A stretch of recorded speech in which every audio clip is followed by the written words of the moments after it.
Well, I hope you got your new Florist Review magazine, the November issue, and of course the Canadian Florist magazine, also the November-December issue. So the video, behind the scene video that I usually do for these articles, for the Creative Edge article, and this month is on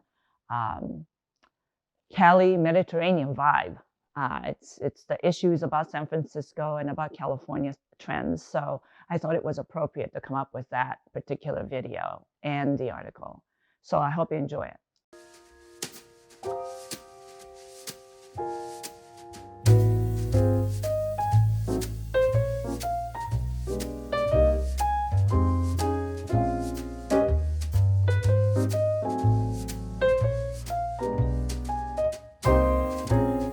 Welcome to Creative Edge, actually the November issue for the Florist Review magazine and the Canadian Florist magazine. The theme, the editorial theme for November is California style, or the style of the Bay Area. I decided to sort of be inspired by the climate zone of California. The sort of subtropical ocean meets the California hillside. So I thought I would try doing something that the landscaping profession has been very, very successful with these last several years, is combining large tropical or subtropical foliages in conjunction with just field flowers, some gardeny field flowers. And so I thought I would try that in the three arrangements. So in the basic design, I actually selected the Teleflora, the green or the blue vase container. It's that beautiful, rich azure blue, which reflects something like the oceans along the coast of California. And I just sort of pulled it together with the blue of Tweedia. But then I wanted to introduce the subtropical elements, the Alocasia or the elephant ear, big foliages, which interestingly combines so wonderfully with the textures of soft hill flowers, field flowers of California.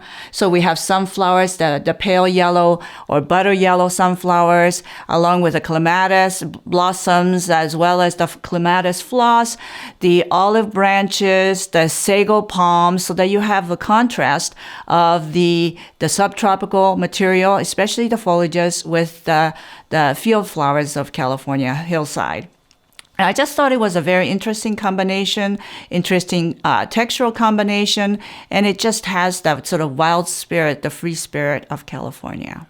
In this second design, I decided to go with really plant arrangement because I really think that there's an opportunity to sort of segue the very popular, the plant boom that's going on, especially all the young millennials are loving having plants in their apartments. They're crazy about plants. They're not yet actually growing into the flower arrangement appreciation. So this might be an opportunity to get them on board with a plant arrangement. So in this particular one, again, I'm sort of showcasing the big Alocasia, elephant ear, because it really has such a beautiful presence. So it's a cut material as well as a sago palm.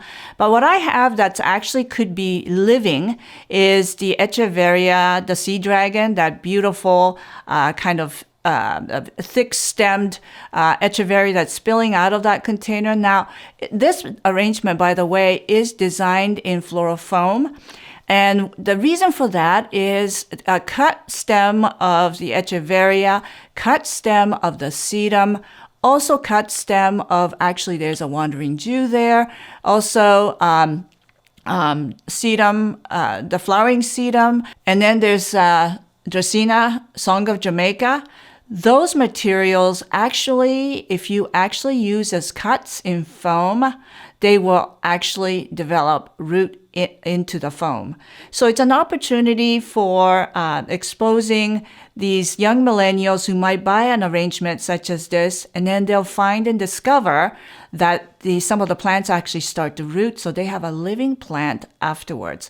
And so I think it really has an opportunity to grow some of these young plant lovers into perhaps an arrangement lover. So the third design always has a little bit more artistic approach. And I think every time I sort of approach flower arrangement or floral design artistically, it almost comes down to a little bit more simplified or a little bit more focused concept in the design. And so a little bit more minimalism is really sort of the order of the day. And so I wanted to sort of bring it down to just being focused on the Echeveria, the sea dragon, because it's such an intriguing plant. I did put it in foam, design it in foam, so that it has an ability to root and continue to grow. And it's encased in actually a frame or almost like a box of bleached breeza grass. It just has that sort of white, foamy kind of a feel of the ocean, but it's in a frame so that it's very static in shape.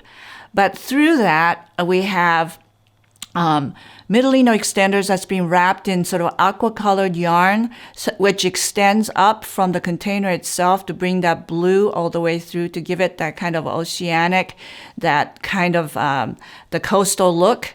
And the sort of the foaminess of that white sort of has that crashing wave kind of a look.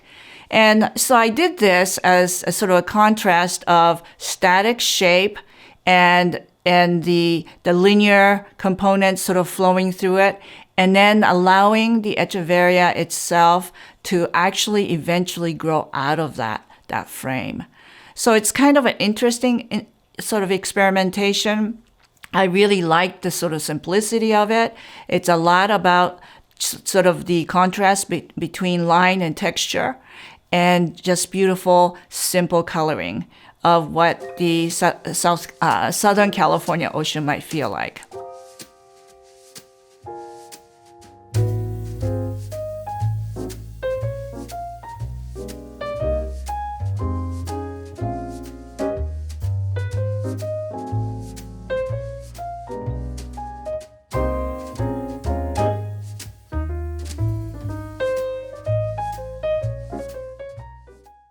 So I'm in a bit of a holiday mood today. There is a buy one, gift one subscription offer for the Florist Review magazine that's being offered right now. So if you renew your subscription or if you buy a new subscription, you can also gift one.